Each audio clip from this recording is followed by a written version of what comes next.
Mapagpalang araw sa lahat. So, update tayo sa aking tinanim na mga pakwan. So, ilan ay may nagsibol na. Ayan yun to. Pakwan na. Nagsibol na siya. Hindi pa naman siya totally lahat, pero pailan-ilan mayroon na din.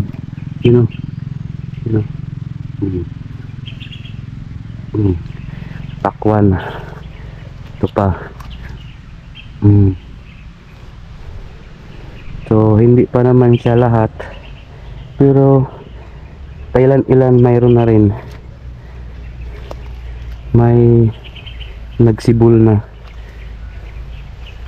Ito rin mayroon na din. Yan. Yan na. Yung iba wala pa.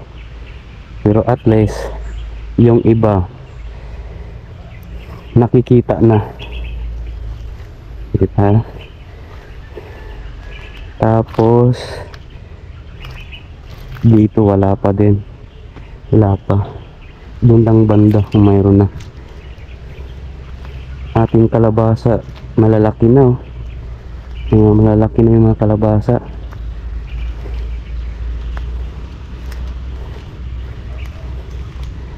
Nagtuloy-tuloy na. Yun malalaki na rin. Yan. Saka yan. Yun pa doon. Yun.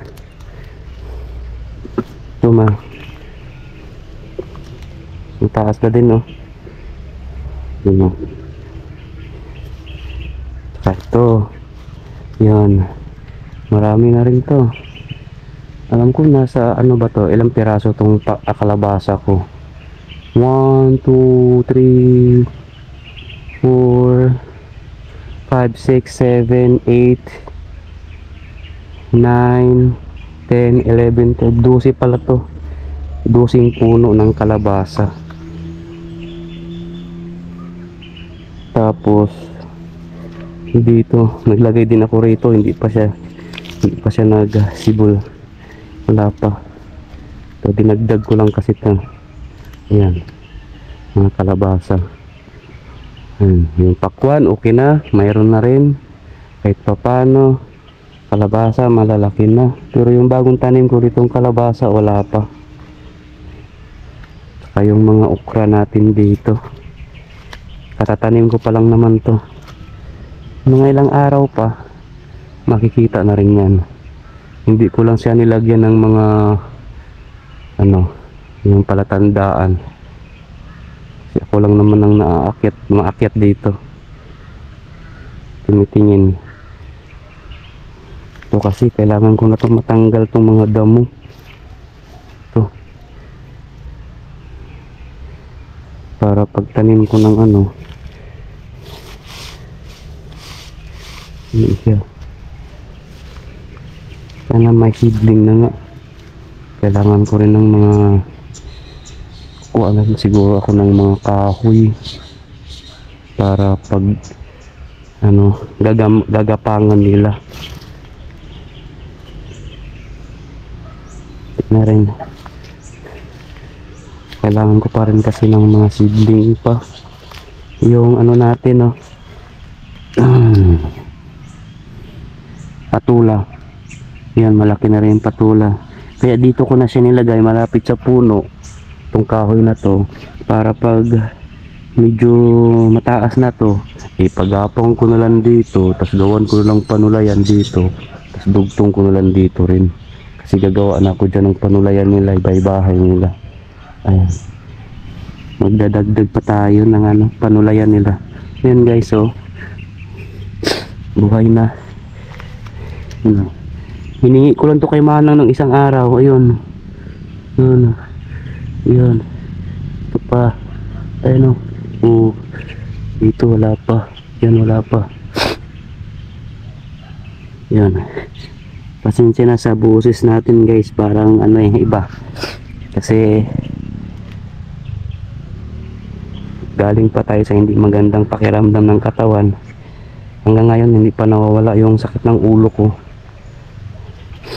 Parang tuwing hapon pa ako giniginaw.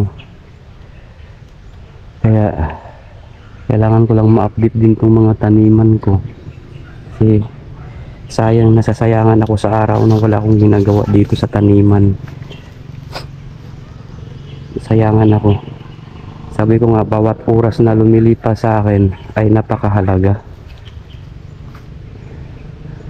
Kaya kahit pa paano na unti-unti tayo pagtanim. Tapos yung ibang patula ko, inilipat ko na lang to pag makagawa na ako dito ng bahay-bahayan para sa gagapangan nila.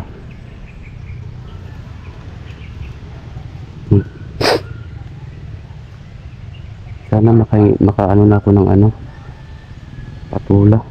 So, madali lang kasi ang patula. Yun po. Madali lang kasi buhayin yan. Madali lang. Ayan, okay na.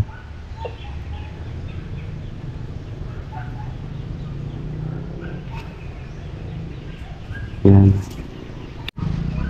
Hindi talaga lahat yung seedling mo na mga buto ng kalabasa. Halimbawa, bawat dyan kasi naglalagay ako ng tatlong pirasong buto. Pero isa lang ang nabuhay. Yung iba isa, yung iba dalawa. Isa dalawa lang. Yung tagtatatlong tagtatlong buto. Pag medyo malaki na siya, kailangan ko na siguro lagyan din siya ng puno. Saka yung ating mga pakwan, no? Oh, ang dami na nila, diba? Ang dami na nilang buhay, oh. Mabilis lang talaga mapatubo ang pakwan. Mabilis lang. Kasi 2 araw pa lang ngayon eh. Tatlong araw pa lang ata. Ayan na sila, malalaki na. Tapos may panibago ako uling sinidling. Nagdagdag uli ako ng seedling ng atsal. Nagdagdag ako uli. Yung sili natin may unti-unti na rin na nabubuhay, oh. Meron na rin.